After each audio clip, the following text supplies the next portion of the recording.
Let's talk about tags, triggers, and variables. Tags, triggers, and variables. Oh my. Before we can talk about tags, and before we can talk about triggers, we need to talk about variables first.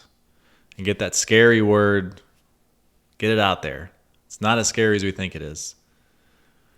Variables are really the foundation to triggers, which are ultimately the foundation to tags. So we can't have a tag inside of GTM without a trigger, and a trigger can't really exist without a variable. Variables come in many different shapes and forms, and I'm going to try to keep it simple here and focus on a few related to e-commerce and just our general page type variables. So we're looking at a product page here, and what stands out? What is unique about this product page versus other product pages? The name, the price, the variant, the URL, the product image. We can go on and on and on. This product page has a lot of key characteristics that are different than every other product page that lives on this sample site. It's an amazing sample site, as you can see. So those product names, the product price, the SKU, those are what we consider variables. So as you can see here, we have Google Tag Manager open, this is the preview mode. And we can see this product page. We have a product name. We have the product ID. We have the SKU. We have another type of product ID. We have our quantity. We have our price. These are variables that we've defined in the data layer, and we've surfaced that unique data of this product into variables that can be used in Google Tag Manager. Let's even take a step back a minute, and even the most basic variable, page URL, page path, page host name. So those are variables. Variables are what we use to create triggers that apply into our tags, and we apply these variables into our tags. There's many different definitions about variables out there, but the easiest way I can explain variables is if it's something that's on your site, or if it's something that is even doesn't necessarily live up in the open where it's in the user experience. So think about product ID or Shopify product ID. That's not visible on the front end, but it's something unique to a product. Therefore, it either is a variable or it could be a variable. So it's really a dynamic piece of data that lives in your store that can be used in other places. Now think about a trigger. A trigger is basically the rule that says, hey, fire this tag when these conditions are met.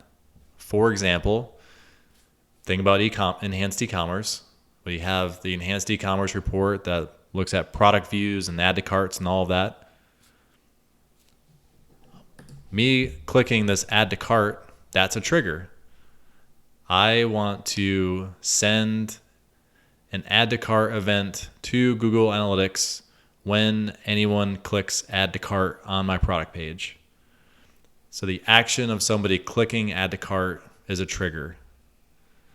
I'm going to talk a lot more about triggers. You're going to hear the word trigger probably 1,000 times in all the videos. But a trigger comes in many shapes and forms as well. We have click triggers, visibility triggers, scrolling triggers. If someone scrolls 50% down the page, I want to send that that event to Google Analytics. So the triggers are really the foundation of the event, aka tag, that we are ultimately trying to execute and send that data to the specific marketing channel. So that brings us to tags. What are tags? Tags come in many different shapes and forms, and they are probably one of the most complicated things when you try to explain, like, I implemented a tag, or do you have that tag set up, or how many tags do you have going to Facebook? When we think about a tag, when I think about a tag is really the piece of data. So let's just talk about Google Analytics and the add to cart. So we want to send that add to cart event to Google Analytics. We need a add to cart tag that's attached to a trigger that contains variables like product SKU, product name, that we're sending to GA. Let's look real quickly here at an add to cart. So we have a tag that we're calling an enhanced e-commerce event add to cart. We're using the tag type of Google Analytics. We've attached a trigger, which is an add to cart trigger. And we have a very simple variable page path, which we're sending as an event action.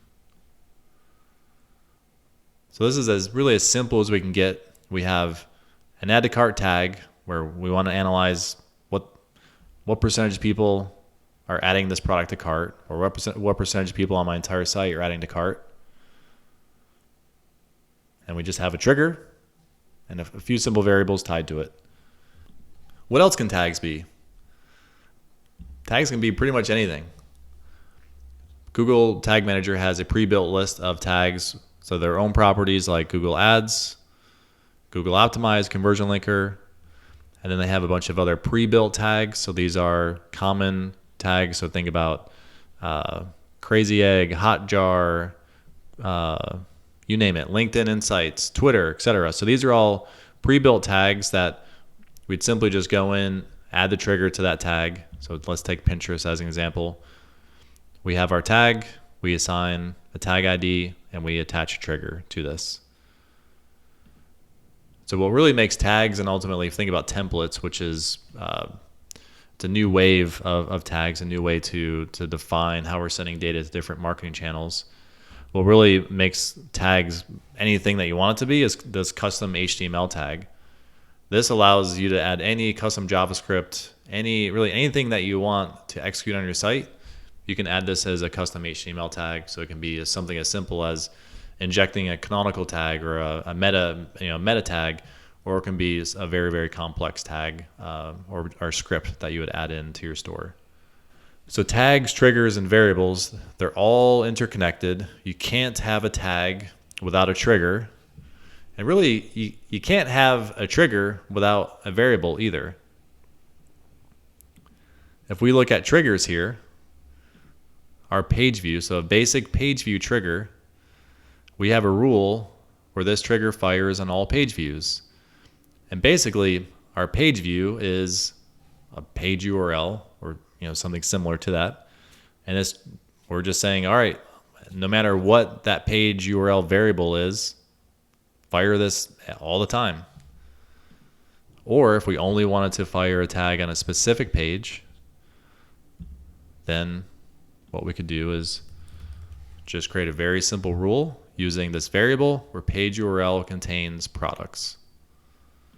So when I'm going through the next few trainings and saying the word tags and triggers and variables, try to just consider everything is really connected, where you can't do one without the other two.